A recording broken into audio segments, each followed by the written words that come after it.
Beneath the sands of Egypt lies a mystery written in the stars.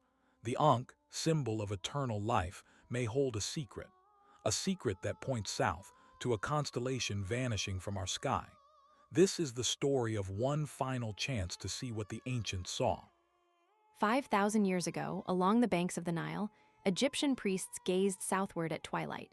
There, hovering just above the horizon, blazed a cross of stars. The Southern Cross, or CRUX, the smallest constellation in our sky, but perhaps the most significant to ancient Egypt. The Ankh, a loop atop a cross, the hieroglyph for life itself, carved into every temple wall held in the hands of gods and pharaohs. But why this shape? What if its form was not arbitrary but astronomical? The Southern Cross, 4 bright stars forming a celestial cross. CRUX, Mimosa, CRUX, and Delta Crucis. Could this be what inspired the Ankh's distinctive shape? When we overlay the Ankh with the Southern Cross as it appeared from Luxor in 3000 BCE, the alignment is striking. The loop of the Ankh traces the circular path of circumpolar stars. The cross points to CRUX itself. But there's a problem. Earth's axis wobbles. Earth's rotational axis completes a slow wobble every 25,772 years. This phenomenon, called axial precession, changes which stars we see and where. In 3000 BCE, CRUX stood 18 degrees above Luxor's horizon.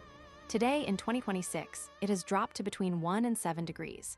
By the year 2400, it will vanish entirely below the horizon, forever invisible from Egypt. But altitude isn't the only challenge. Earth's atmosphere scatters starlight. The lower a star sits on the horizon, the more atmosphere its light must penetrate. Below 10 degrees, even bright stars become difficult to see. Below 5 degrees, only the brightest stars remain visible.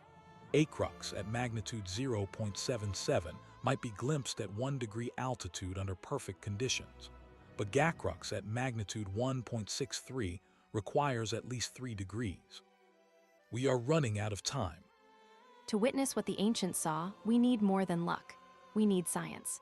A computational Python code algorithm designed to find the perfect observation site. Elevation, horizon clearance, road access, sky darkness, star visibility, and weather. Every factor quantified, weighted, scored. First, elevation. Higher ground means less atmospheric interference. We filter for sites above 100 meters.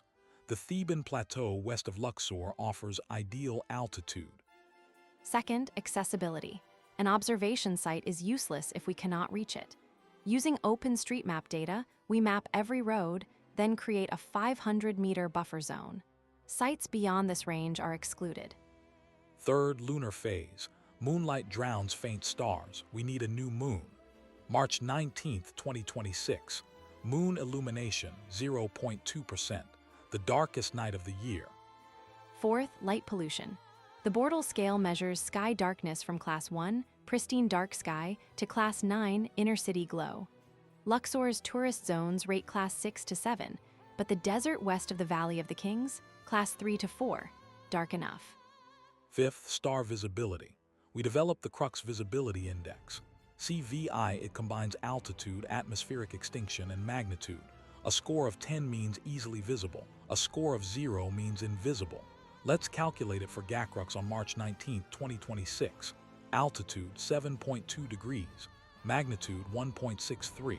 After atmospheric extinction, effective magnitude 2.47. Normalized altitude factor 0.72. Final CVI 6.3 out of 10. Marginally visible. CRUX at just 1.2 degrees altitude scores only 1.8. We will see CRUX. CRUX may remain a ghost. Each factor receives a weight. Elevation, 25%. Horizon clearance, 20%. Road access, 22%. Sky darkness, 15%. CVI, 10%. ComScene sandstorm risk, -8%. Add them together and we have a composite score out of 100. The algorithm begins with 12,000 candidate points in Luxor across a 50-kilometer radius. Apply the elevation filter. 3,400 remain. Apply the road access filter. 680 remain. Apply composite scoring. Sites below 85 points are eliminated. Only 5 to 8 finalists survive. These are the best locations in Luxor today to see what the ancient Egyptians saw. Finalist Site A coordinates: 25.71 degrees north, 32.68 degrees east. Elevation 287 meters. Road access 180 meters northwest. Horizon clearance excellent. CVI 6.8. Composite score 87.3. This is our primary target. But we must verify. A three-dimensional terrain analysis confirms our line of sight. No hills, no ridges block the southern horizon for 20 kilometers. At 1.2 degrees altitude, CRUX will have 11 meters of critical clearance at 8 kilometers distance. It will be close, very close. Satellite imagery reveals the final piece. A dirt track ends 180 meters northwest of Site A. From there, we walk 15 minutes across rocky desert.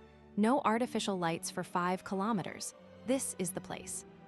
But Egypt has one final defense: the calm scene, a hot desert wind that carries blinding sandstorms. It strikes between March and May. On any given night in March, there is a 15% chance of calm scene. We cannot control the weather. We can only prepare and hope. Why March? Why not wait until April or May? Because every month, CRUX drops lower. In March, CRUX reaches 7.2 degrees. By April, 6.4. By May, 5.7. Atmospheric extinction increases. CVI scores plummet. March 19, 2026 is the optimal date. After this, the window begins to close. Forever. February 10, 2026, Cairo International Airport. Our reconnaissance team departs for Luxor. 4 researchers, camera equipment, surveying tools, and a plan. Before the main observation in March, we must confirm our algorithm's predictions, verify the finalist sites, document the Ankh carvings in the tombs, and attempt a preliminary sighting. Luxor, ancient Thebes, capital of the New Kingdom. The expedition begins. Day 2, the Valley of the Kings, Tomb KV7, the burial chamber of Ramesses II. Hieroglyphs cover every surface. We search for Ankh symbols. We find 47 in this tomb alone, each one a declaration of eternal life, each one pointing perhaps to the stars. KV11, the tomb of Ramesses III. Here we find it, a massive Ankh carved into the western wall. Flanked by Horus, the falcon-headed god of the sky, and Isis, goddess of magic and the heavens, the symbolism is unmistakable. The Ankh is not merely a symbol of life, but a symbol of the cosmos, of the eternal circling stars. Day 3, Karnak Temple, the great hypostyle hall, 134 columns, each carved with Ankhs, stars, and gods. The priests who built this place 5,000 years ago understood something we have forgotten, that the earth and the heavens are one. Sunset over the Theban hills. To the west, the Valley of the Kings. To the south, the desert plateau. Somewhere out there in the darkness lies Site A. Tonight, we will attempt our first observation. Before nightfall, final documentation. High-resolution photographs, laser distance measurements, every Ankh, every star glyph recorded. This data will form the foundation of our hypothesis, that the Ankh is a star map, that Egypt's obsession with eternal life was, in truth, an obsession with the eternal sky. February 12th, 11 p.m. Site A. The team assembles. Telescope, binoculars, star charts. The Milky Way blazes overhead. We turn south. There, CRUX, the top star of the Southern Cross. Magnitude 1.63, altitude 7 degrees, clearly visible. But CRUX at 1 degree altitude remains lost in the horizon haze. The algorithm was correct. CRUX can be seen. But CRUX, the brightest star of CRUX, the keystone of the pattern, is a phantom. For now. Day 4, back at Karnak. Data review. The algorithm predicted CRUX would be nearly impossible to see in February. The observation confirms it. But the model also predicts a small improvement in March. If we return on March 17th, the night before the new moon, atmospheric conditions may be slightly better. CRUX may rise to 1.3 degrees, barely higher, but perhaps enough. Behind the researcher, carved into the stone column, a golden Ankh watches, waiting. February 14th. We depart Egypt, but this is not the end. It is only the beginning. We will return. On March 17th, 2026, with better equipment, with more time, and with the knowledge that the ancients left us a map, not to a place, but to a moment. A fleeting moment when the earth, the sky, and 5,000 years of history align. One last time. March 19, 2026. The plan: depart Luxor at 4 p.m. Arrive Site A by 5:30 p.m. Set up equipment before sunset at 6:47 p.m. Begin observation at 8:30 p.m. CRUX culminates at midnight. Maximum altitude, maximum visibility. We have a 4-hour window. CRUX will be easy, but CRUX at just 1.3 degrees altitude will require perfect conditions, perfect darkness, perfect atmospheric stability, perfect luck. Equipment checklist: 10 by 50 binoculars, 8-inch Dobsonian telescope, red-filtered headlamps to preserve night vision, printed star charts because screens emit light, compass and GPS, warm clothing for the desert night, and one final item, an Ankh talisman, a reminder of why we are here. This is what we expect to see. March 19, 2026, midnight. Site A, southern horizon. CRUX, the red giant at the top of the cross, 7.2 degrees altitude, clearly visible. Mimosa to the left, 6 degrees, visible. Delta Crucis to the right, 5.5 degrees, marginally visible. And CRUX, the Alpha Star, the anchor of the constellation, 1.3 degrees altitude. Magnitude 0.77, the 13th brightest star in the entire sky.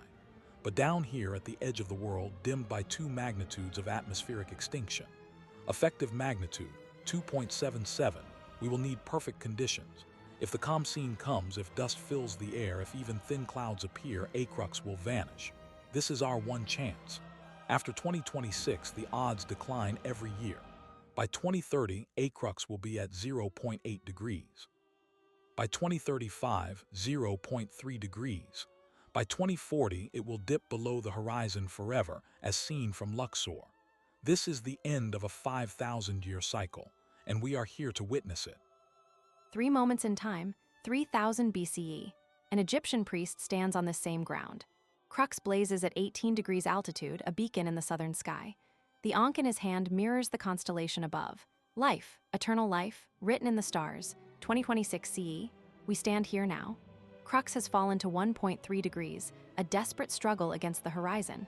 Atmospheric extinction, light scatter, the faintest whisper of what once was, but still here, still visible. For a few more years, 2400 CE, a traveler stands on the same ground. The southern horizon is empty. CRUX has vanished below the curve of the Earth. The constellation the ancients knew, the pattern that inspired the symbol of eternal life, has become invisible from Egypt. Forever. The loop of the Ankh, the circle of time, has closed. We are witnessing the end. This is the crux of life, not a place, not a moment, but a connection between past and present, between earth and sky, between the symbol the ancients carved and the stars they saw. On March 17, 2026, we return to Luxor. On March 19th, we will stand at Site A and we will look south. We do not know if we will see CRUX. The atmosphere may defeat us.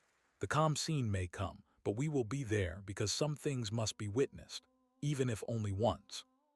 Even if only barely. Even if it is the last time anyone will ever see them. The story has just begun.